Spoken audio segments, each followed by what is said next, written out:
কাঁঠালের বিচির খোসা ছাড়ানো আমার মনে হচ্ছে অনেক বড় একটা ধৈর্যের ব্যাপার। আমার আবার ছোটোখাটো ব্যাপারে কোনো রকম ধৈর্যই নাই, কারণ হচ্ছে এই ছোট ছোট জিনিসের কাজ করতে গেলে আমার খুব অসুবিধা হয়। আর এগুলো বসে বসে অনেকক্ষণ টাইম দিয়ে হচ্ছে খোসা ছাড়াতে হয়। আম্মু যেহেতু একটু কাজে ব্যস্ত ছিল, আমাকে বলল দেখি আমি কয়টা ছিলতে পারি। ফাইনালি আমি কিন্তু পারছি। তারপর হচ্ছে কাঁঠালের বিচিগুলোকে আমি একদম খোসা ছাড়িয়ে নিয়েছি। ফাইনালি আমি হচ্ছে ধৈর্য সহকারে কাজটা করতে পারলাম। দেন এখানে হচ্ছে মুরগির মাংস আমি কষিয়ে নিচ্ছিলাম। আর মুরগির মাংস খেতেও কিন্তু অনেক ভালো লাগে যদি লাল মুরগি হয়। পাকা আম একদম গাছের থেকে পড়া ঝড় বৃষ্টিতে আরও 4-5টা পেয়েছি, হয়তো আমি দেখাবো একটু পরে। তো দিচ্ছিলাম আর হচ্ছে ছোটোবেলার মতো আম কুড়িয়েছিলাম। তো আমার মতো কে কে এখনও করো এটা সবাই কিন্তু কমেন্টে জানাবা।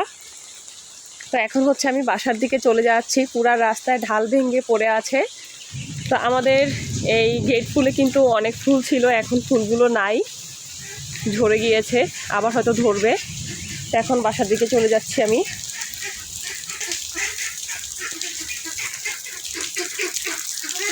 আম কুড়ানো শেষ করে বাসায় চলে আসলাম। আসার পরে হচ্ছে ভিডিও বানানোর জন্য চুলার পরে আবার একটু বসলাম, কারণ হচ্ছে আমার তো ভিডিও দৈনিক করাই লাগে। সেজন্য আম্মু সব কিছু রেডি করে দেয়, আমি শুধু একটু নাড়াচাড়া করে হচ্ছে ভিডিওটা নেই। এটা হয়তো অনেকেই বুঝতে পারেন দেখলে। যাই হোক, এখানে কিন্তু কলমির শাক ভাজি করছি। কলমির শাক ভাজি করলে খেতে কিন্তু ভালো লাগে। শাকটা আমি অনেক কম খাই, তবে মাঝে মধ্যে যদি ভালো করে ভাজি তাহলে কিন্তু খেতে মজাই লাগে। আমাদের বাসায় যেহেতু অনেক কিছুই রান্নাবান্না করা হয়, মাঝে মধ্যে লাকড়ির চুলার পাশাপাশি হচ্ছে গ্যাসের চুলায় আমাদের রান্নাবান্না করতে হয়। এই পাশে হচ্ছে আমি আবার হচ্ছে রেখা তরকারি, সাথে আলু, কয়টা ভরবটি, টমেটো দিয়ে হচ্ছে মাছ দিয়ে রান্না করব।